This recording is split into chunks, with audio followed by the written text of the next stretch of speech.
ನಮಸ್ತೆ ವೀಕ್ಷಕರೇ, ಶುಭೋದಯ. ಜಾತಕ ಫಲ ವಿಶೇಷ ಕಾರ್ಯಕ್ರಮಕ್ಕೆ ಸ್ವಾಗತ. ನಾನು ವಿನುತಾ ಪರಮೇಶ್. ಇವತ್ತಿನ ವಿಶೇಷತೆಗಳು ಹಾಗೂ 12 ರಾಶಿಗಳ ಫಲಾಫಲಗಳ ಬಗ್ಗೆ ತಿಳಿಸಿಕೊಡ್ತೇವೆ. ಜೊತೆಗೆ ನೀವು ಕಳಿಸಿರುವಂತಹ ಸಂದೇಶಗಳಿಗೆ ಉತ್ತರ ಕೊಡ್ತೇವೆ. ಮೊದಲಿಗೆ ಪ್ರಾಜ್ಞರಾದ ಶ್ರೀ ಶ್ರೀಕಂಠ ಶಾಸ್ತ್ರಿಗಳನ್ನ ಕಾರ್ಯಕ್ರಮಕ್ಕೆ ಸ್ವಾಗತ ಮಾಡಿಕೊಳ್ಳೋಣ. ಶಾಸ್ತ್ರಿಗಳೇ, ಕಾರ್ಯಕ್ರಮಕ್ಕೆ ಸ್ವಾಗತ. ನಮಸ್ಕಾರಗಳು. ಶಾಸ್ತ್ರಿಗಳೇ, ಮೊದಲಿಗೆ ಇವತ್ತಿನ ವಿಶೇಷತೆಗಳ ಬಗ್ಗೆ ತಿಳಿಸಿಕೊಡೋದಾದ್ರೆ. ಶ್ರೀ ಗುರುಭ್ಯೋ ನಮಃ. ಹರಿ ಓಂ. ಮೂರ್ತಿತ್ವೇ ಪರಿಕಲ್ಪಿತ ಶಶಿಭೃತೌ ವರ್ತ್ಮಾ ಪುನರ್ಜನ್ಮನ ಮಾತ್ಮೇತ್ಯಾತ್ಮವಿದಾಂ ಕೃತುಶ್ಚ ಯಜತಾಂ ಭರ್ತ ಅಮರಜ್ಯೋತಿಷಾಂ ಲೋಕಾನಾಂ ಪ್ರಳಯೋದ್ಭವ ಸ್ಥಿತಿ ವಿಭಶ್ಚಾನೇಕಥಾಯ ಶ್ರಿತೌ ವಾಚನ್ನ ಸದದಾತ್ವನೇಕ ಕಿರಣ ತ್ರೈಲೋಕ್ಯ ದೀಪೋ ಹೃದಿ. ಸಮಸ್ತ ವೀಕ್ಷಕರಿಗೆ ಶುಭೋದಯ, ಶುಭ ಬೆಳಗು. ಈ ದಿನದ ಸಂದೇಶಗಳನ್ನು ಪರಿಶೀಲಿಸುವ ಪೂರ್ವದಲ್ಲಿ ಈ ಹೊತ್ತಿನ ಪಂಚಾಂಗವನ್ನು ಗಮನಿಸಿಕೊಳ್ಳೋಣ. ಶ್ರೀ ವಿಶ್ವಾವಸುನಾಮ ಸಂವತ್ಸರ, ಉತ್ತರಾಯಣ, ಗ್ರೀಷ್ಮ ಋತು, ಜ್ಯೇಷ್ಠ ಮಾಸ, ಕೃಷ್ಣ ಪಕ್ಷವಾಗಿದೆ. ಈ ದಿವಸ ಸೋಮವಾರವಾಗಿರ್ತಕ್ಕಂಥದ್ದು. ಪಂಚಮಿ ತಿಥಿ, ಧನಿಷ್ಠ ನಕ್ಷತ್ರ. ಈ ದಿವಸ ಸೋಮವಾರವಾಗಿದೆ, ಪಂಚಮಿ ತಿಥಿಯೂ ಇದೆ, ಧನಿಷ್ಠ ನಕ್ಷತ್ರ ಕೂಡ, ವಸು ನಕ್ಷತ್ರ ಅಂತ ಅದಕ್ಕೆ ಹೆಸರು. ತುಂಬ ಫಲಪ್ರದವಾಗಿರ್ತಕ್ಕಂಥ ದಿವಸ. ಪಂಚಮಿ ತಿಥಿಯನ್ನು ಪೂರ್ಣ ತಿಥಿ ಅಂತ ಪರಿಗಣಿಸಲ್ಪಡುತ್ತೆ. ಹೀಗಾಗಿ ಈ ದಿವಸ ಮಾಡಿದಂಥ ಯಾವುದೇ ಕೆಲಸ ಅದು ಪೂರ್ಣತೆಯನ್ನು ಪಡೆಯುತ್ತೆ, ಪೂರ್ಣ ಫಲವನ್ನು ನಮಗೆ ದಕ್ಕಿಸುತ್ತೆ ಅನ್ನೋದನ್ನು ಸೂಚಿಸ್ತಾ ಇದೆ ಈ ಕಾಲ. ಮತ್ತು ಶಿವನ ವಾರದಲ್ಲಿ ಪಂಚಮಿ ಯುಕ್ತವಾದರೆ ಪಂಚಮಿ ಲಲಿತಾ ಪರಮೇಶ್ವರಿಯನ್ನು ಸೂಚಿಸುತ್ತೆ. ಪಂಚಮಿ ಪಂಚಭೂತೇಶಿ ಪಂಚಸಂಖ್ಯೋಪಚಾರಿಣಿ ಅಂತ ಲಲಿತಾ ಸಹಸ್ರನಾಮದಲ್ಲಿ ಬರುತ್ತಲ್ಲ, ತಮಗೆಲ್ಲ ಚೆನ್ನಾಗಿ ಗೊತ್ತೇ ಇದೆ.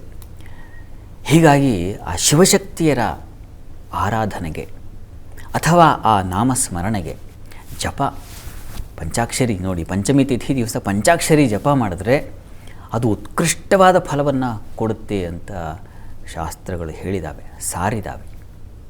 ಜಪ ತುಂಬ ಮಾಮೂಲಿ ನಾವು ಯಾಗಾದಿಗಳನ್ನು ಮಾಡ್ತೀವಲ್ಲ, ಅದರ 100 ಪಟ್ಟು ಫಲ ಕೊಡುತ್ತಂತೆ ಜಪಯಜ್ಞ ಅನ್ನೋದು. ಯಜ್ಞಾನಾಂ ಜಪಯಜ್ಞೋಸ್ಮಿ ಅಂತ ಭಗವದ್ಗೀತೆಯಲ್ಲಿ ಕೃಷ್ಣ ಹೇಳ್ತಾನೆ. ಯಜ್ಞಗಳಲ್ಲೆಲ್ಲ ಯಾವುದು ನಾನು ಅಂತಂದರೆ ಜಪ ಮಾಡ್ಕೊಳ್ಳಿಪ್ಪ, ಅದೇ ದೊಡ್ಡ ಯಜ್ಞ ಅಂತ ಹೇಳ್ತಾನೆ. ಇನ್ನು ಪಂಚಾಕ್ಷರಿ ಜಪವನ್ನೇ ತಾವು ಜಪಿಸಿಬಿಟ್ರೆ ನಮಃ ಶಿವಾಯ, ಈ ಜಪವನ್ನು ತಾವು ಈ ದಿವಸ ನೋಡಿ, ಸೋಮವಾರವೂ ಹೌದು, ಪಂಚಮಿ ತಿಥಿಯೂ ಹೌದು, ಈ ದಿವಸ ನೀವು ಅನುಷ್ಠಾನ ಮಾಡಿದ್ರೆ ಜಪಕ್ಕೆ ಎಂಥ ಫಲ ಇದೆ ಗೊತ್ತಾ. ಆ ಬ್ರಹ್ಮ ಬೀಜ ದೋಷಾಶ್ಚ ನಿಯಮೋತಿಕ್ರಮೋದ್ಭವಾ ಜ್ಞಾನಾಜ್ಞಾನ ಕೃತ ಸರ್ವೇ ನಶ್ಯಂತಿ ಪ್ರಣಶ್ಯಂತಿ ಜಪಾತ್ ಪ್ರಿಯೇ ಹೇಳ್ತೀವಿ. ಅಂದರೆ ಎಲ್ಲ ದೋಷಗಳನ್ನು ಅಳಿಸಿ ಹಾಕುತ್ತೆ. ಆ ಬ್ರಹ್ಮ ಬೀಜ ದೋಷಾಶ್ಚ, ನಾವು ಗರ್ಭಾಂಕುರ ಆಗುತ್ತಲ್ಲ, ಗರ್ಭದಲ್ಲಿ ಹುಟ್ಟುತ್ತೆ ಒಂದು ಮಗು, ಅಲ್ಲಿಂದ ಶುರುವಾಗುತ್ತಂತೆ. ಅಲ್ಲಿಂದ ಶುರುವಾದ ದೋಷಗಳನ್ನು ಬಿಡಿಸುತ್ತೆ. ನಿಯಮೋತಿಕ್ರಮೋದ್ಭವ, ಯಾವುದಾದ್ರೂ ನಿಯಮವನ್ನು ಉಲ್ಲಂಘನೆ ಮಾಡಿಬಿಟ್ಟಿದ್ರೆ ನೀವು, ಹೀಗೇ ನಡಿಬೇಕು ಅಂತಿದೆ, ಹಾಗೆ ನಡೀದೆ ಅಕಸ್ಮಾತ್ ಏನೋ ಕ್ರಮಿಸಿಬಿಟ್ನಪ್ಪ, ದಾಟ್ಬಿಟ್ಟಿದ್ದೀನಿ, ಏನು ಮಾಡೋದು ಈಗ, ನಿಯಮ ಉಲ್ಲಂಘನೆ ಮಾಡಿಬಿಟ್ಟಿದ್ದೀನಿ, ನನ್ನ ಶಿಸ್ತಿದ್ದು, ಆದರೆ ಶಿಸ್ತು ದಾಟಿಬಿಟ್ಟಿದ್ದೀನಿ, ಏನು ಮಾಡೋದು, ಗೊತ್ತೋ ಗೊತ್ತಿಲ್ಲದೇನೋ, ಅಂಥದ್ದು ಕೂಡ ಇದರಿಂದ ನಿವಾರಣೆ ಆಗಿಬಿಡುತ್ತಂತೆ ಜಪದಿಂದ. ಹೀಗಾಗಿ ಜಪ ಸಹಿತವಾದ ಶಾಂತಿ ಅಂತ ಯಾಕೆ ಹೇಳ್ತಾ ಇರ್ತೀನಿ ಅಂತಂದರೆ ಇದು ಕಾರಣ. ಹೀಗಾಗಿ ಇಂಥ ಎಲ್ಲ ತೊಡಕುಗಳನ್ನು ನಿವಾರಣೆ ಮಾಡುವ ಶಕ್ತಿ ಆ ಜಪಕ್ಕಿದೆ. ಅದರಲ್ಲೂ ಪಂಚಾಕ್ಷರಿ ಮಂತ್ರಕ್ಕೆ ಶುದ್ಧರನ್ನಾಗಿ ಮಾಡಿಬಿಡುತ್ತೆ ನಿಮ್ಮನ್ನು. ಶಿವ ಅಂದರೆ ಶುದ್ಧ, ಬಿಳುಪು ಅಂತ ಅರ್ಥ ಅಲ್ವಾ, ಮಂಗಳ ಅಂತ ಅರ್ಥ. ಯಾವುದು ಬಿಳುಪಾಗಿದೆಯೋ ಅದೇ ಮಂಗಳವಾಗಿರುತ್ತೆ. ಹಾಗೆ ನಾವು ಆಗಬೇಕು ಅಂದರೆ ಈ ದಿವಸ ಆ ಶಿವ ಪಂಚಾಕ್ಷರಿ ಜಪವನ್ನು ಮಾಡಬೇಕು, ಪ್ರಯತ್ನ ಮಾಡಿ. ಶಾಸ್ತ್ರಿಗಳೇ, ಇವತ್ತಿನ ವಿಶೇಷತೆ ಬಗ್ಗೆ ತಿಳಿಸ್ಕೊಟ್ರಿ. ಈಗ ಸಂದೇಶಗಳನ್ನು ಗಮನ ಹರಿಸ್ತಾ ಹೋಗೋಣ. ಮೊದಲಿಗೆ ಬೆಳಗಾವಿಯಿಂದ ಗಾಯತ್ರಿ ಅನ್ನೋರು ಸಂದೇಶವನ್ನು ಕಳಿಸಿದ್ದಾರೆ. ಇವರ ಜನ್ಮ ದಿನಾಂಕ 4/10/1995, ಸಮಯ 5:35 ಸಂಜೆ. ಇವರ ಪ್ರಶ್ನೆ ಮದುವೆ ಬಗ್ಗೆ ತಿಳಿಸ್ಕೊಡಿ ಅಂತ ಕೇಳಿದ್ದಾರೆ. ಗಾಯತ್ರಿಯವರ ಪ್ರಶ್ನೆ ಅದು ವಿವಾಹಕ್ಕೆ ಸಂಬಂಧಿಸಿದೆ ಅಲ್ವಾ ಪ್ರಶ್ನೆ. ಜಾತಕವನ್ನು ಪರಿಶೀಲಿಸೋಣ. ನೋಡಿ, ತಮ್ಮದು ಮೀನ ಲಗ್ನವಾಗಿದೆ. ಲಗ್ನದಿಂದ ವಿವಾಹದ ಅಧಿಪತಿ ಬುಧ ನಿಮ್ಮ ಜಾತಕದಲ್ಲಿ. ಅವನು ರವಿ, ಶುಕ್ರ 2 ಗ್ರಹಗಳ ಜೊತೆಗೆ ಸೇರಿದ್ದಾನೆ. ರವಿ ಜೊತೆಗೆ ಬುಧ ಸೇರಿದ್ರೆ ಒಳ್ಳೆಯದು, ತುಂಬ ಬುಧಾದಿತ್ಯ ಯೋಗ ಅಂತ ಅದಕ್ಕೊಂದು ಒಳ್ಳೆಯ ಫಲ ಇದೆ. ಆದರೆ ಮೌಢ್ಯನಾಗಿದ್ದಾನೆ ನಿಮ್ಮ ಜಾತಕದಲ್ಲಿ. ಮೌಢ್ಯರಾದರೆ ದಿವಾಕರ ಕರೆ ಲುಪ್ತಸ್ತು ತದ್ಭಾವಸ್ಯ ವಿನಾಶನಂ ಅಂತ ಒಂದು ಮಾತಿದೆ. ಹೀಗಾಗಿ ಯಾರು ವಿವಾಹವನ್ನು ಉಂಟು ಮಾಡಬೇಕೋ ನಿಮಗೆ, ಆ ಅಧಿಪತಿ ತುಂಬ ದುರ್ಬಲನಾಗಿದ್ದಾನೆ. ಹೀಗಾಗಿ ತಾವು ಬುಧ, ರವಿ ಮತ್ತು ಶುಕ್ರಲ್ಲಿ ನೀಚ, ಯಾರು ವಿವಾಹ ಕಾರಕನೋ, ವಿವಾಹ ಉಂಟು ಮಾಡಲಿಕ್ಕೆ ಒಂದೊಂದು ಗ್ರಹಕ್ಕೆ ಒಂದೊಂದು ಕಾರಕತ್ವ ಅಂತ ಇರುತ್ತೆ. ಅದು ಶುಕ್ರ. ವಿವಾಹಕ್ಕೆ. ಆ ಶುಕ್ರ ನಿಮ್ಮ ಜಾತಕದಲ್ಲಿ ಅವನು ನೀಚನಾಗಿದ್ದಾನೆ. ಹೀಗಾಗಿ ಈ ಶುಕ್ರ ರವಿ ಬುಧ ಈ ಗ್ರಹಗಳ ಶಾಂತಿ ಮಾಡಿಸ್ಬೇಕು ಅದು ಬಯಸ್ತಾ ಇದೆ ನಿಮ್ಮ ಜಾತಕ. ಈಗ ಪ್ರಸ್ತುತ ತಮಗೆ ನಡೀತಾ ಇರತಕ್ಕಂಥದ್ದು ಈಗ ಬುಧನ ಕಾಲ ನೋಡಿ 2026 ನವಂಬರ್ ವೇಳೆಗೆ ಇನ್ನೂ 1.5 ವರ್ಷಗಳ ಮೇಲೆ ನಿಮಗೆ ಅವಕಾಶ ಇದೆ ವಿವಾಹಕ್ಕೆ. ಹೀಗಾಗಿ ಖಂಡಿತ ಮುಂದಿನ ವರ್ಷದ ವೇಳೆಗೆ ವಿವಾಹ ಆಗೇ ಆಗುತ್ತೆ. ಈ ಗ್ರಹ ಶಾಂತಿ ಮಾಡಿಸಿ, ಒಳ್ಳೆಯದಾಗಲಿ. ಶಾಸ್ತ್ರಿಗಳೇ, ಮುಂದಿನ ಸಂದೇಶ ಬೆಂಗಳೂರಿಂದ ಗಂಗಾಧರ್ ಅಂತ. ಇವರ ಹುಟ್ಟಿದ ದಿನಾಂಕ 6/9/1987, ಸಮಯ ಮಧ್ಯಾಹ್ನ 2 ಗಂಟೆ.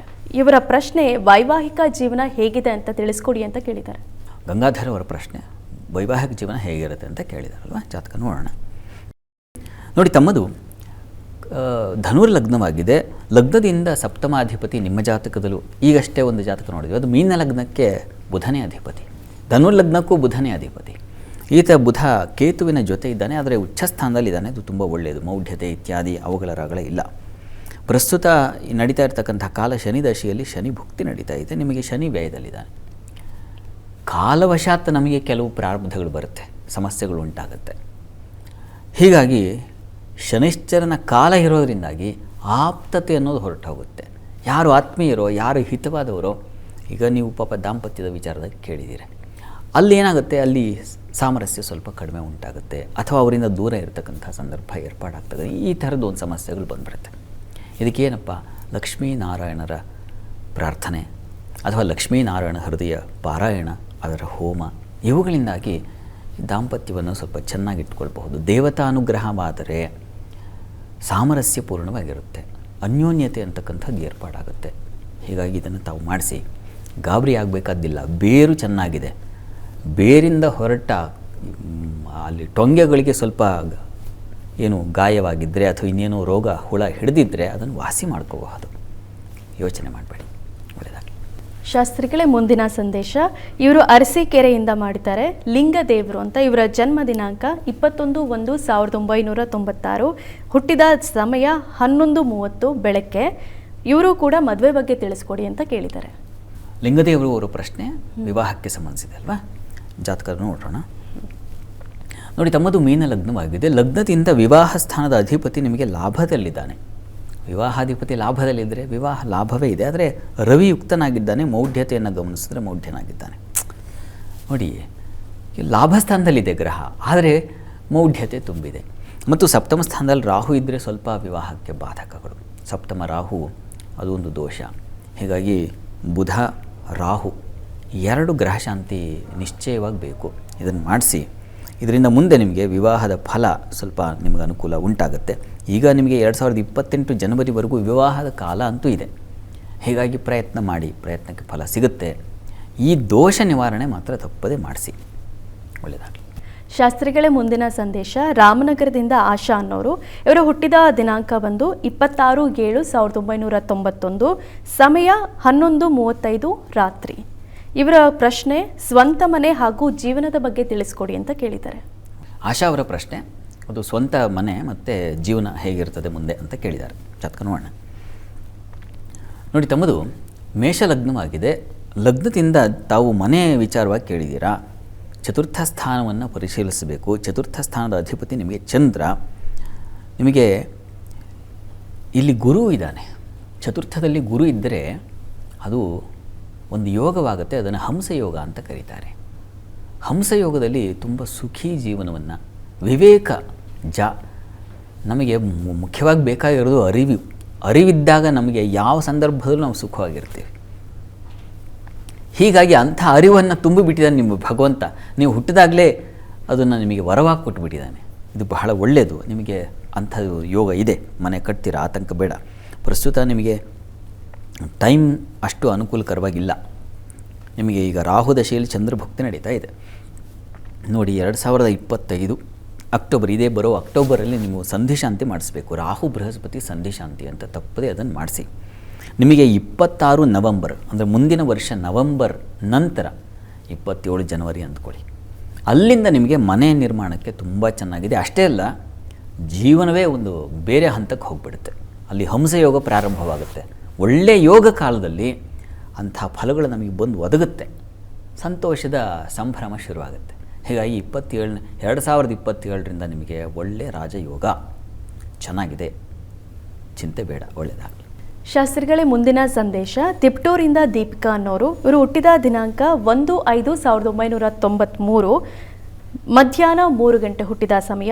ಇವರ ಪ್ರಶ್ನೆ, ಬರೀ ಕಷ್ಟಗಳು, ಪರಿಹಾರವನ್ನು ತಿಳಿಸ್ಕೊಡಿ ಅಂತ ಕೇಳಿದ್ದಾರೆ. ದೀಪಿಕಾ ಅವರ ಪ್ರಶ್ನೆ, ಬರೀ ಕಷ್ಟಗಳಿದೆ ಜೀವನ ಪೂರ್ತಿ, ಏನು ಪರಿಹಾರ ಅಂತ ಕೇಳಿದ್ದಾರೆ ಪಾಪ ಅಲ್ವಾ. ಜಾತಕ ನೋಡೋಣ. ನೋಡಿ, ತಮ್ಮದು ಸಿಂಹಲಗ್ನ. ಪ್ರಸ್ತುತ ಕಾಲವನ್ನು ನೋಡಿಬಿಡೋಣ. ಯಾವ ಕಾಲವಶದಿಂದ ನಮಗೆ ಸ್ವಾಂ ದಶಾಮುಪಗತಾನ್ ಸ್ವಫಲಪ್ರದಾಸ್ಯು ಅಂತ ಶಾಸ್ತ್ರದಲ್ಲಿ ಒಂದು ಮಾತಿದೆ. ಯಾವ ಗ್ರಹದ ದಶಾಭುಕ್ತಿ ಕಾಲ ಬಂದಿದೆಯೋ ಅದರ ಹಾಗೆ ನಮ್ಮ ಜೀವನ ಇರುತ್ತೆ. ಆ ಗ್ರಹ ಹೇಗಿದೆಯೋ ನಮ್ಮ ಜಾತಕದಲ್ಲಿ ಹಾಗಿರ್ತದೆ ಅಂತ. ಪ್ರಸ್ತುತ ನಿಮಗೆ ನೋಡಿ, ಚಂದ್ರದಶೆಯಲ್ಲಿ ಶನಿ ಭುಕ್ತಿ ನಡೀತಾ ಇದೆ. ಚಂದ್ರ ಶನಿ ಇಬ್ಬರು ಪರಸ್ಪರ ಶತ್ರುಗಳು. ಶಾಸ್ತ್ರದಲ್ಲಿ ಮಾತಿದೆ, ದಶೇಶ ಶತ್ರೋರರಿಗೇಹ ಭಾಜೋ ಲಗ್ನೇಶ ಶತ್ರೋರಪಿವಾತ ಭುಕ್ತೌ ಶತ್ರೋರ್ಭಯಂ ಸ್ಥಾನ ಭಯಂ. ಭಯದ ವಾತಾವರಣವೇ ಉಂಟಾಗುತ್ತೆ ಅಂತ. ಹಾಗೇ ಇದೆ ನಿಮಗೆ ನವಂಬರ್ವರೆಗೆ, 2025 ನವಂಬರ್ವರೆಗೂ ಇಂಥದ್ದೊಂದು ವಾತಾವರಣ ಇದೆ. ಹೀಗಾಗಿ ಇದಕ್ಕೆ ಏನಪ್ಪ ಪರಿಹಾರ? ಹೀಗಾಗಿ ನಿಮಗೆ ಕಷ್ಟ ಕಷ್ಟ ಕಷ್ಟ ಅನ್ನಿಸ್ತಾ ಇದೆ. ಶನಿಚಂದ್ರ ಯುತಿಗಿದ್ದಾಗ ಮಾನಸಿಕವಾಗಿ ತುಂಬ ಶ್ರಿಂಕ್ ಆಗೋದು ಅಂತಾರಲ್ಲ, ಹಾಗಾಗ್ಬಿಡುತ್ತೆ. ಮನಸ್ಸೇ ಹಾಗೆ. ಅದಕ್ಕೆ ಪರಿಹಾರ ಏನು ಅಂತಂದರೆ ಅಮ್ಮನವರ ಪ್ರಾರ್ಥನೆ. ಹತ್ತಿರದಲ್ಲಿ ಅಮ್ಮನವರ ಸನ್ನಿಧಾನ ಇದ್ದರೆ ಅಮ್ಮನವರ ಸನ್ನಿಧಾನಕ್ಕೆ ಹಾಲಿನ ಅಭಿಷೇಕ ಮಾಡಿಸಿ. ಅಭಿಷೇಕ ಮಾಡಿದ ಯಾವ ಹಾಲಿದೆ ಅದನ್ನು ತೀರ್ಥ ರೂಪದಲ್ಲಿ ಸೇವನೆ ಮಾಡಿ. ಪ್ರತಿ ಸೋಮವಾರ ನಾನು ಇವತ್ತು ಹೇಳಿದೆ, ಪಂಚಾಕ್ಷರಿ ಪಂಚಮಿ ಯುಕ್ತವಾಗಿದೆ ಅಂತ. ತುಂಬ ಪ್ರಶಸ್ತವಾದ ದಿವಸ ಈ ದಿವಸ. ತಾವು ಸಾಧ್ಯವಾದರೆ ಇವತ್ತು ಅಭಿಷೇಕ ಇಷ್ಟೊತ್ತಿಗೆ ಅಭಿಷೇಕ ಆಗಿರಬಹುದು. ಮುಂದಿನ ಸೋಮವಾರ ಅಂತ ಇಟ್ಕೊಳ್ಳಿ. ಅಲ್ಲಿಂದ ನೀವು ಪ್ರತಿ ಸೋಮವಾರ 1 ವರ್ಷ, ಡಿಸೆಂಬರ್ವರೆಗೆ, ಇನ್ನು 6 ತಿಂಗಳು ಶ್ರದ್ಧೆಯಿಂದ ಪ್ರತಿ ಸೋಮವಾರ ಈ ಕ್ಷೀರಾಭಿಷೇಕ ಮಾಡಿಸಿ ನೋಡಿ. ಕಷ್ಟಗಳು ಹಾಗೆ ಕರಗಿ ಹೋಗುತ್ತೆ, ಆತಂಕ ಮಾಡ್ಕೋಬೇಡಿ. ಮತ್ತು ದೇವಿ ಅಪರಾಧ ಕ್ಷಮಾ ಸ್ತೋತ್ರ ಅಂತ ಒಂದು ಸ್ತೋತ್ರ ಇದೆ, ನೀವು ಸರ್ಚ್ ಮಾಡಿದ್ರೆ ಸಿಗುತ್ತೆ. ದೇವಿ ಅಪರಾಧ ಕ್ಷಮಾ ಸ್ತೋತ್ರ ಅಂತ. ಅದನ್ನು ಪ್ರತಿ ದಿವಸ ಕೇಳಿಸ್ಕೊಳ್ಳಿ, ನಿಮ್ಮ ಮನಸ್ಸು ಖಂಡಿತ ತಿಳಿಯಾಗುತ್ತೆ. ಒಳ್ಳೆಯದಾಗಲಿ. ಶಾಸ್ತ್ರಿಗಳೇ, ಮೊದಲ 6 ರಾಶಿಗಳ ಬಗ್ಗೆ ತಿಳಿಸ್ಕೊಡೋದಾದರೆ? 12 ರಾಶಿಗಳ ಫಲಾಫಲ ತಿಳಿಯುವ ಮುನ್ನ ಇವತ್ತಿನ ಗ್ರಹ ಸ್ಥಿತಿಯನ್ನು ಗಮನಿಸ್ಕೊಳ್ಳೋದಾದರೆ, ಮೇಷರಾಶಿಯಲ್ಲಿ ಶುಕ್ರನ ಸ್ಥಿತಿಯನ್ನು ನೋಡ್ತಾ ಇದ್ದೀವಿ. ಇನ್ನು ಮಿಥುನ ರಾಶಿಯಲ್ಲಿ ರವಿ ಬುಧ ಗುರು ಯುತಿಯನ್ನು ನೋಡ್ತಾ ಇದ್ದೀವಿ. ಇನ್ನು ಕುಜ ಕೇತುಗಳು ಒಟ್ಟಾಗಿದ್ದರೆ ಅದು ಸಿಂಹ ರಾಶಿಯಲ್ಲಿ. ಇನ್ನು ಈ ದಿವಸ ಮಾಂದಿ ಉದಿಯಾಗಿದೆ, ಅದು ತುಲಾ ರಾಶಿಯಲ್ಲಿ. ಇನ್ನು ಚಂದ್ರ ರಾಹು ಶನೈಶ್ಚರನ್ನು ನೋಡಿದಾಗ ಯಥಾ ಪ್ರಕಾರ ಒಂದು ಸರತಿ ಸಾಲಿನಲ್ಲಿ ನೋಡಿದರೆ ಮಕರ ಕುಂಭ ಮೀನುಗಳಲ್ಲಿದ್ದಾರೆ. ಹೀಗಿರುವಾಗ 12 ರಾಶಿಗಳ ಫಲಾಫಲ ತಿಳಿತಾ ಹೋಗೋಣ. ಮೊದಲಿಗೆ ಮೇಷರಾಶಿಯವರಿಗೆ ದಿವಸ ವೃತ್ತಿಯಲ್ಲಿ ತುಂಬ ವಿಶೇಷವಾದ ಅನುಕೂಲಗಳಿದ್ದಾವೆ. ನಿಮ್ಮ ಕೆಲಸ ಕಾರ್ಯಗಳಲ್ಲಿ ಜಯಶೀಲತೆ, ಸಾಧನೆ, ಇಂಥದ್ದೊಂದು ಫಲವನ್ನು ಕಾಣಬಹುದು. ಇನ್ನು ನಿಮ್ಮ ಸಪ್ತಮ ಸ್ಥಾನ ನೋಡಿದಾಗ ಅಲ್ಲಿ ಮಾಂದಿ ಉದಯಾಗಿದೆ. ಹೀಗಾಗಿ ಅಲ್ಲಿ ದಾಂಪತ್ಯದಲ್ಲಿ ಮನಸ್ತಾಪಗಳು, ಭಿನ್ನಾಭಿಪ್ರಾಯಗಳು, ಏನೋ ಒಂದು ರೀತಿಯ ಇರುಸು ಮುರುಸಿನ ವಾತಾವರಣ, ಕಹಿ ವಾತಾವರಣ ಅದನ್ನು ಸೂಚಿಸ್ತಾ ಇದೆ. ಹುಷಾರಾಗಿರಿ. ಮತ್ತು ಮಾರುಕಟ್ಟೆಗಳಲ್ಲಿರ್ತಕ್ಕಂಥವ್ರು, ವ್ಯಾಪಾರಿಗಳು, ಹಣ್ಣು ಹೂವು ಹಾಲು ಹೈನು ಇಂಥ ವ್ಯಾಪಾರಿಗಳು ಸ್ವಲ್ಪ ಎಚ್ಚರಿಕೆಯಿಂದ ಇರಬೇಕು, ಮೋಸ ಸಾಧ್ಯತೆ ಇದೆ. ಇನ್ನು ಉಳಿದ ಹಾಗೆ ಈ ದಿವಸ ಸಹೋದರು ಸೇವಕರಿಂದ ತುಂಬ ಸಹಾಯವನ್ನು ನಿರೀಕ್ಷೆ ಮಾಡಬಹುದು. ಪ್ರಾರ್ಥನೆಗೆ ಈ ದಿವಸ ಲಕ್ಷ್ಮೀನಾರಾಯಣರ ಪ್ರಾರ್ಥನೆ ಮಾಡಿ. ಇನ್ನು ವೃಷಭ ರಾಶಿಯವರಿಗೆ ಈ ದಿವಸ ನೋಡಿ, ನಿಮಗೆ ಚಂದ್ರ ಭಾಗ್ಯದಲ್ಲಿದ್ದಾಗ ದೇವತಾ ಅನುಕೂಲ ಚೆನ್ನಾಗಿರ್ತದೆ. ಕ್ಷೇತ್ರ ದರ್ಶನ ಮಾಡ್ತೀರಾ, ಯಾವುದೋ ಒಂದು ದೇವಸ್ಥಾನ ಭೇಟಿ ಮಾಡ್ತಕ್ಕಂಥದ್ದು ಅಥವಾ ಉತ್ತಮ ಸತ್ಸಂಗ ಏರ್ಪಾಡಾಗ್ತಕ್ಕಂಥದ್ದು, ಈ ಥರದ್ದು ಒಳ್ಳೆಯ ಶುಭ ಫಲ ಸೂಚಿಸ್ತಾ ಇದೆ. ಇನ್ನು ದಿವಸ ಸ್ವಲ್ಪ ಸಾಲದ ಭಯ ನಿಮ್ಮನ್ನು ಕಾಡಬಹುದು, ಆ ತಂಟೆಗೆ ಹೋಗಬೇಡಿ. ಮತ್ತು ಶರೀರಕ್ಕೆ ಸ್ವಲ್ಪ ಪೆಟ್ಟಾಗಬಹುದು, ಸ್ವಲ್ಪ ಹುಷಾರಾಗಿ ಓಡಾಡಿ. ಉಳಿದ ಹಾಗೆ ಮಾತಿನ ಕೌಶಲ್ಯ ತುಂಬ ಚೆನ್ನಾಗಿದೆ. ವಿದ್ಯಾರ್ಥಿಗಳಿಗೆ ತುಂಬ ಉತ್ಕೃಷ್ಟವಾದ ದಿವಸ ಈ ದಿವಸ. ಪ್ರಚಂಡ ಬುದ್ಧಿವಂತಿಕೆ ಇರ್ತದೆ. ಮೇಷ್ಟ್ರಿಗೆ ಏನು ಹೇಳಿದ್ರು ಅದನ್ನು ಹಾಗೆ ಗ್ರಹಣ ಶಕ್ತಿ, ಬೇರೆ ಕಡೆಗೆ ಆಲೋಚನೆ ಇಲ್ಲ, ಹಾಗಿದೆ ವಿದ್ಯಾರ್ಥಿಗಳಿಗೆ. ಚೆನ್ನಾಗಿದೆ. ಹಣಕಾಸಿನ ಸಹಕಾರವು ತುಂಬ ಚೆನ್ನಾಗಿದೆ ಈ ದಿವಸ. ಸಾಲ ಈ ವಿಚಾರದಲ್ಲಿ ಮಾತ್ರ ಎಚ್ಚರಿಕೆ ಬೇಕು. ನರಸಿಂಹ ಪ್ರಾರ್ಥನೆ ಮಾಡಿ. ಮಿಥುನ ರಾಶಿಯವರಿಗೆ ಈ ದಿವಸ ನಿಮಗೆ ಸ್ತ್ರೀಯರಿಗೆ ಸ್ವಲ್ಪ ಕಷ್ಟ ನಷ್ಟಗಳನ್ನು ಸೂಚಿಸ್ತಾ ಇದೆ. ಹುಷಾರು.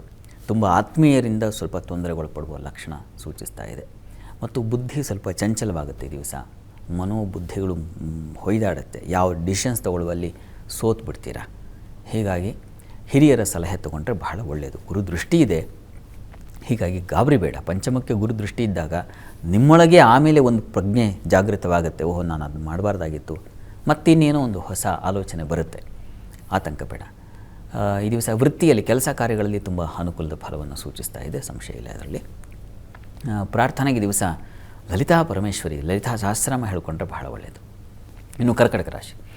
ಕರ್ಕಟಕ ರಾಶಿಯವರಿಗೆ ದಿವಸ ನೋಡಿ, ದಾಂಪತ್ಯದಲ್ಲಿ ಅನ್ಯೋನ್ಯತೆ ಸಾಮರಸ್ಯ ತುಂಬ ಚೆನ್ನಾಗಿರ್ತದೆ. ಯಾವುದೇ ಕಲಹ ಜಗಳ ಮನಸ್ತಾಪ ಏನೂ ಇಲ್ಲ ರೀ ಈ ದಿವಸ, ತುಂಬ ಅನ್ಯೋನ್ಯವಾಗಿರ್ತೀರ.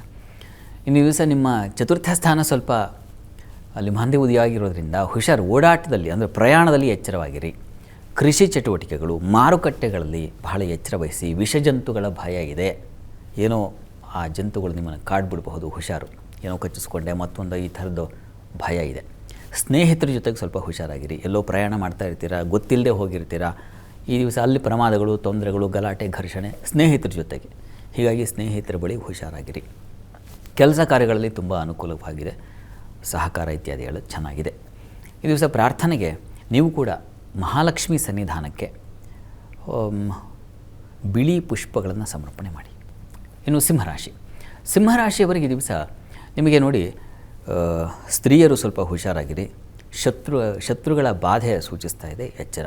ಮತ್ತು ಸ್ವಲ್ಪ ಭಯ, ಆತಂಕ ಇಂಥದ್ದೊಂದು ವಾತಾವರಣ ಇದೆ. ಇದು ನಿಮ್ಮ ಪರ್ಸನಲ್ ಕೆಲಸಗಳಲ್ಲಿ. ವೃತ್ತಿಯಲ್ಲಿ ಮಾತ್ರ ತುಂಬ ಚೆನ್ನಾಗಿದೆ, ಅನುಕೂಲದ ವಾತಾವರಣ ಇದೆ, ಸಹಕಾರ ಸಿಗುತ್ತೆ. ಈ ದಿವಸ ಮುಖ್ಯವಾಗಿ ಈ ಸರ್ಕಾರಿ ನೌಕರಿಯಲ್ಲಿರ್ತಕ್ಕಂಥವರು, ಸರ್ಕಾರಿ ಆ ವಲಯದಲ್ಲಿ ಕೆಲಸ ಮಾಡೋರಿಗೆ ತುಂಬ ಲಾಭದಾಯಕವಾಗಿದೆ, ಅನುಕೂಲದ ಫಲವನ್ನು ಸೂಚಿಸ್ತಾ ಇದೆ, ಚೆನ್ನಾಗಿದೆ. ಅರ್ಧ ಆಗಿದೆ, ಅರ್ಧ ಹೇಗಿದೆ, ಮಿಶ್ರವಾಗಿದೆ ಈ ದಿವಸ. ಪ್ರಾರ್ಥನೆಗೆ ಆಂಜನೇಯನ ಪ್ರಾರ್ಥನೆ ಮಾಡಿಕೊಳ್ಳಿ. ಇನ್ನು ಕನ್ಯಾ ರಾಶಿ. ಕನ್ಯಾ ರಾಶಿಯವರಿಗೆ ಈ ದಿವಸ ನಿಮಗೆ ಈ ದಿವಸ ಸ್ವಲ್ಪ ಆಹಾರ ವ್ಯತ್ಯಾಸ ಇದೆ, ಸ್ವಲ್ಪ ಹುಷಾರು. ಹೊರಗಿನ ಆಹಾರ ಆದಷ್ಟು ತಗೋಬೇಡಿ. ಇನ್ನು ಕುಟುಂಬದಲ್ಲಿ ಹಣಕಾಸಿನ ವಿಚಾರದಲ್ಲಿ ಜಗಳಗಳು ಉಂಟಾಗುವ ಸಾಧ್ಯತೆ ಇದೆ. ವಿದ್ಯಾರ್ಥಿಗಳಿಗೆ ತೊಂದರೆ ಸೂಚಿಸ್ತಾ ಇದೆ, ಹುಷಾರು. ಆದರೆ ಸ್ತ್ರೀಯರಿಗೆ ಮಾತ್ರ ಬುದ್ಧಿ ಚುರುಕಾಗಿರ್ತದೆ ಈ ದಿವಸ. ನಿಮ್ಮ ಆಲೋಚನೆಗಳು ಏನು ಯೋಚನೆ ಮಾಡ್ತೀರೋ ಅದು ತುಂಬ ಚೆನ್ನಾಗಿರುತ್ತೆ, ಅದರ ಅನುಷ್ಠಾನದಿಂದ ಒಳ್ಳೆಯ ಫಲ ಸಿಗುತ್ತೆ. ಹೀಗಾಗಿ ನಿಮ್ಮ ಆಲೋಚನೆಗೆ ಸತ್ಫಲ ಇದೆ. ಕೆಲಸ ಕಾರ್ಯಗಳು ಅಷ್ಟೇ ತುಂಬ ಚೆನ್ನಾಗಿದೆ. ವೃತ್ತಿಗೆ ಕೆಲಸಕ್ಕೆ ಹೋಗ್ತಾ ಇರ್ತಕ್ಕಂಥವ್ರಿಗೆ ಒಳ್ಳೆ ಈ ದಿವಸ ಸಮಾಧಾನ, ಸಂತೋಷ ಎಲ್ಲ ಚೆನ್ನಾಗಿದೆ. ಅನ್ನಪೂರ್ಣೇಶ್ವರಿ ಪ್ರಾರ್ಥನೆ ಮಾಡಿ. ತುಲಾರಾಶಿಯವರಿಗೆ ಈ ದಿವಸ ನಿಮಗೆ ನೋಡಿ, ಕರ್ಮಾಧಿಪತಿ ಚತುರ್ಥದಲ್ಲಿ ದಿಗ್ಬಲ. ಹೀಗಾಗಿ ವೃತ್ತಿಯಲ್ಲಿ ಬಹಳ ವಿಶೇಷವಾದ ಅನುಕೂಲಗಳಿದೆ. ಚಂದ್ರ ದೃಷ್ಟಿ ಕರ್ಮಸ್ಥಾನಕ್ಕೆ ತುಂಬ ಚೆನ್ನಾಗಿದೆ. ಸ್ತ್ರೀಯರಿಗೆ ಬಹಳ ವಿಶೇಷವಾದ ಅನುಕೂಲಗಳಿದ್ದಾವೆ. ಸಹೋದ್ಯೋಗಿಗಳ ಸಹಕಾರ ಈ ದಿವಸ. ನಿಮ್ಮ ಕೆಲಸ ಹೊರೆ ಆಗಿದೆ, ಹೊರೆ ಆಗಿರಲ್ಲ ವಸ್ತುತಃ. ಇಲ್ಲದೇ ಇರೋ ಕೆಲಸಕ್ಕೂ ಒಂದು ಸಹಾಯ ಸಿಕ್ಕರೆ ಎಷ್ಟು ಸಂತೋಷ, ಆ ಥರ ಇರ್ತೀರ ಈ ದಿವಸ, ಚೆನ್ನಾಗಿದೆ. ಇನ್ನು ದೇವಸ್ಥಾನ ಅಥವಾ ಇನ್ಯಾರೋ ಒಂದು ಸಜ್ಜನರು, ಉತ್ತಮರ ಭೇಟಿ ಆಗ್ತಕ್ಕಂಥದ್ದು, ಈ ಥರದ್ದು ಒಂದು ಲಕ್ಷಣ ಇದೆ. ಒಳ್ಳೆಯ ವಿಚಾರಗಳ ಚಿಂತನೆ, ಮಂಥನ ಇದು ಸೂಚಿಸ್ತಾ ಇದೆ. ಏನೋ ಈ ದಿವಸ ಒಂದು ಒಳ್ಳೆಯ ಆಲೋಚನೆ, ಒಂದು ಶುಭ ಸಂದೇಶ ಕೇಳಿದ್ನಪ್ಪ, ಆ ಥರದ್ದು ಒಂದು ಮನಸ್ಸು ನಿಮಗೆ ಉಂಟಾಗುತ್ತೆ. ಸ್ವಲ್ಪ ಆರೋಗ್ಯದಲ್ಲಿ ಏರುಪೇರಿದೆ, ಹೀಗಾಗಿ ಆರೋಗ್ಯದ ಕಡೆಗೆ ಸ್ವಲ್ಪ ಗಮನ ತೆಗೆದುಕೊಳ್ಬೇಕು. ದುರ್ಗಾ ಕವಚ ಕೇಳಿಸ್ಕೊಳ್ಳಿ ಈ ದಿವಸ. ಇನ್ನು ವೃಶ್ಚಿಕ ರಾಶಿ. ವೃಶ್ಚಿಕ ರಾಶಿಯವರಿಗೆ ಈ ದಿವಸ ನೋಡಿ, ನಿಮ್ಮ ರಾಶಿಯಿಂದ ವ್ಯಯದಲ್ಲಿ ಮಂದಿ ಇದ್ದರೆ ಅಪವ್ಯಯ, ಹೆಚ್ಚಿನ ಖರ್ಚು ಉಂಟಾಗುತ್ತೆ ಈ ದಿವಸ, ಹುಷಾರು.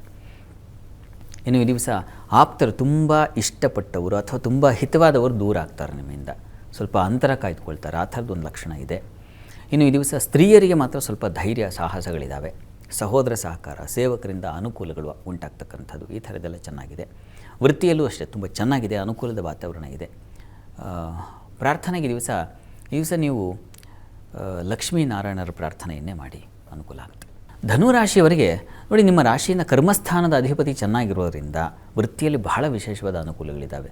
ಬೌದ್ಧಿಕ ಬಲ ಸೂಚಿಸ್ತಾ ಇದೆ. ನೀವೇನು ಯೋಚನೆ ಮಾಡ್ತೀರೋ ಅದು ಸರಿ ಇರುತ್ತೆ, ಆ ರೀತಿಯ ಒಂದು ಶುಭ ಫಲ ಇದೆ. ದಾಂಪತ್ಯದಲ್ಲಿ ಸಾಮರಸ್ಯವನ್ನು ಸೂಚಿಸ್ತಾ ಇದೆ, ಅನ್ಯೋನ್ಯತೆ, ಸಾಮರಸ್ಯ ಇದನ್ನು ಸೂಚಿಸ್ತಾ ಇದೆ ಧನುರಾಶಿಯವರಿಗೆ. ವ್ಯಾಪಾರದಲ್ಲೂ ಅಷ್ಟೇ ಬಹಳ ವಿಶೇಷವಾದ ವ್ಯಾಪಾರದಲ್ಲಿ ಅನುಕೂಲಗಳು, ಸಹಕಾರ ಸಿಗ್ತಕ್ಕಂಥದ್ದು, ಈ ಥರದ್ದೆಲ್ಲ ಇದೆ. ವಿದೇಶ ವಹಿವಾಟಿನ ಲಾಭ ಇದೆ. ತುಂಬ ಚೆನ್ನಾಗಿದೆ ರೀ ಧನುರಾಶಿಯವರಿಗೆ ದಿವಸ, ಆತಂಕ ಬೇಡ. ಸುಗ್ರಾಸ ಭೋಜನ ಇತ್ಯಾದಿ ಎಲ್ಲ ಚೆನ್ನಾಗಿದೆ. ಪ್ರಾರ್ಥನೆಗೆ ದಿವಸ ಇಷ್ಟ ದೇವತಾರಾಧನೆ ಮಾಡಿ. ಮಕರ ರಾಶಿಯವರಿಗೆ ದಿವಸ ನೋಡಿ, ಒಳ್ಳೆ ಸುಗ್ರಾಸ ಭೋಜನ ತುಂಬ ಚೆನ್ನಾಗಿದೆ. ಕುಟುಂಬದಲ್ಲಿ ಸಹಕಾರಗಳು, ಸ್ತ್ರೀಯರಿಗೆ ತುಂಬ ಸಹಕಾರ ಸಿಗ್ತಕ್ಕಂಥದ್ದು, ಹಣಕಾಸಿನ ಅನುಕೂಲ ತುಂಬ ಚೆನ್ನಾಗಿದೆ ಈ ದಿವಸ. ಮಾತು ತುಂಬ ಚೆನ್ನಾಗಿರುತ್ತೆ, ಮಾತಾಡಿ ಕಾರ್ಯ ಸಾಧನೆ ಮಾಡ್ತೀರಾ ಈ ದಿವಸ. ಕೆಲಸ ಕಾರ್ಯಗಳಲ್ಲಿ ಸ್ವಲ್ಪ ವಿಘ್ನಗಳು ಬರುತ್ತೆ. ವೃತ್ತಿಯಲ್ಲಿ ವಿಘ್ನ, ತೊಡಕು ಇದನ್ನು ಸೂಚಿಸ್ತಾ ಇದೆ. ಇದೊಂದರ ಕಡೆ ಗಮನ ಕೊಡಬೇಕು ತಾವು. ಉಳಿದ ಹಾಗೆ ಮಿತ್ರರಿಂದ ಸಹಾಯ ಚೆನ್ನಾಗಿದೆ, ಬಂಧುಗಳ ಸಹಕಾರ ತುಂಬ ಚೆನ್ನಾಗಿದೆ, ಹೆಚ್ಚಿನ ಫಲ ಚೆನ್ನಾಗಿದೆ. ಈ ತೊಡಕಿನ ನಿವಾರಣೆಗೆ ಗಣಪತಿ ಪ್ರಾರ್ಥನೆ ಮಾಡಿ. ಇನ್ನು ಕುಂಭರಾಶಿಯವರಿಗೆ ದಿವಸ ಈ ದಿವಸ ನಿಮಗೆ ಸ್ತ್ರೀಯರಿಗೆ ಹೆಚ್ಚಿನ ಅಲೆದಾಟ ಇದೆ. ಓಡಾಡಿ ಸಾಕಾಯ್ತಪ್ಪ ಅನಿಸ್ಬಿಡುತ್ತೆ. ಆ ಥರದ್ದು ಒಂದು ಅಲೆದಾಟ ಇದೆ ಈ ದಿವಸ. ನೋಡಿ ಯಾವುದಕ್ಕೆ ನೀವು ಹೋಗಬೇಕು ಹೋಗಬಾರ್ದು ಇದನ್ನು ಯೋಚನೆ ಮಾಡಿ. ಇನ್ನು ಉಳಿದ ಹಾಗೆ ಕೆಲಸ ಕಾರ್ಯಗಳಲ್ಲಿ ತುಂಬ ಅನುಕೂಲದ ವಾತಾವರಣ ಇದೆ. ಪರಸ್ಪರ ಸಹಕಾರ ಸಿಗುತ್ತೆ. ಹಿರಿಯರಿಂದ ಮತ್ತು ಸಹೋದ್ಯೋಗಿಗಳಿಂದ ಸಹಕಾರ ಸಿಗ್ತಕ್ಕಂಥ ಸಾಧ್ಯತೆ ಚೆನ್ನಾಗಿದೆ ಈ ದಿವಸ. ಬುದ್ಧಿ ಚುರುಕಾಗಿರ್ತದೆ. ಹೈಯರ್ ಸ್ಟಡೀಸ್ ಮಾಡೋರಿಗೆ ತುಂಬ ಚೆನ್ನಾಗಿದೆ. ಏನೋ ರಿಸರ್ಚ್ ಅಥವಾ ಇನ್ನೇನೋ PhD ಇಂಥ ಕ್ಷೇತ್ರಗಳಲ್ಲಿರೋರಿಗೆ ಒಳ್ಳೆಯ ಉತ್ತಮ ಮಾರ್ಗದರ್ಶನ ಸಿಗೋದು ತುಂಬ ಚೆನ್ನಾಗಿದೆ ಈ ದಿವಸ. ಇದು ತಂದೆ ಮಕ್ಕಳಲ್ಲಿ ಸ್ವಲ್ಪ ಭಿನ್ನಾಭಿಪ್ರಾಯ ಇದೆ. ಹೀಗಾಗಿ ಈ ದಿವಸ ನರಸಿಂಹ ಪ್ರಾರ್ಥನೆ ಮಾಡಿಕೊಳ್ಳಿ. ಇನ್ನು ಮೀನರಾಶಿಯವರಿಗೆ ಈ ದಿವಸ ವೃತ್ತಿಯಲ್ಲಿ ತುಂಬ ಅನುಕೂಲದ ಫಲ ಸೂಚಿಸ್ತಾ ಇದೆ. ಸಹೋದ್ಯೋಗಿಗಳ ಸಹಕಾರ ತುಂಬ ಚೆನ್ನಾಗಿರುತ್ತೆ ಈ ದಿವಸ. ಕೆಲಸ ಕಾರ್ಯಗಳಲ್ಲಿ ತುಂಬ ಹಿತವಾದ ವಾತಾವರಣ. ಇನ್ನು ಸ್ತ್ರೀಯರಿಗೆ ವಿಶೇಷವಾದ ಲಾಭ, ಒಳ್ಳೆಯ ಶುಭ ಸಂದೇಶ, ಯಾವುದೋ ಒಂದು ವರ್ತಮಾನ, ಒಂದು ಫೋನ್ ಕಾಲ್ ಬರುತ್ತೆ ನೋಡಿ, ಮನಸ್ಸು ಅರಳಿಬಿಡುತ್ತೆ ಹಾಗಿದೆ. ಇನ್ನು ಈ ದಿವಸ ದಾಂಪತ್ಯದಲ್ಲೂ ಅಷ್ಟೇ ಸಾಮರಸ್ಯ, ಅನ್ಯೋನ್ಯತೆ ಇದೆಲ್ಲ ಚೆನ್ನಾಗಿದೆ. ಒಂದು ವಸ್ತು ಕಳೆದು ಹೋಗೋ ಸಾಧ್ಯತೆಯೂ ಇದೆ, ಹುಷಾರು. ವಸ್ತು ನಷ್ಟ, ಇದಕ್ಕೆ ಕಾರ್ತವೀರ್ಯಾರ್ಜುನ ಸ್ಮರಣೆ ಮಾಡಿ. ಈ ದಿವಸ 12 ರಾಶಿಗಳವರು, ರಾಶಿ ಗೊತ್ತಿಲ್ಲ ಅಂತಕ್ಕಂಥವ್ರು ಹೇಳಬಹುದಾದ ಮಂತ್ರ ಗಮನಿಸಿ. ಓಂ ನಿರಾತಂಕಾಯ ನಮಃ ಈ ಮಂತ್ರ ಹೇಳ್ಕೊಳ್ಳಿ. ಆತಂಕದಿಂದ ಹೊರಗೆ ಬರ್ತೀರಾ.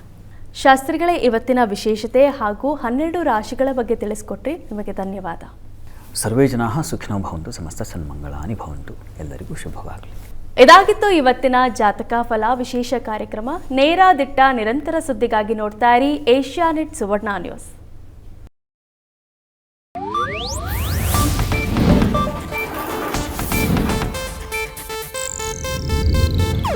ಇದು ಏಷ್ಯಾನೆಟ್ ನ್ಯೂಸ್ ನೆಟ್ವರ್ಕ್ ಪ್ರಸ್ತುತಿ.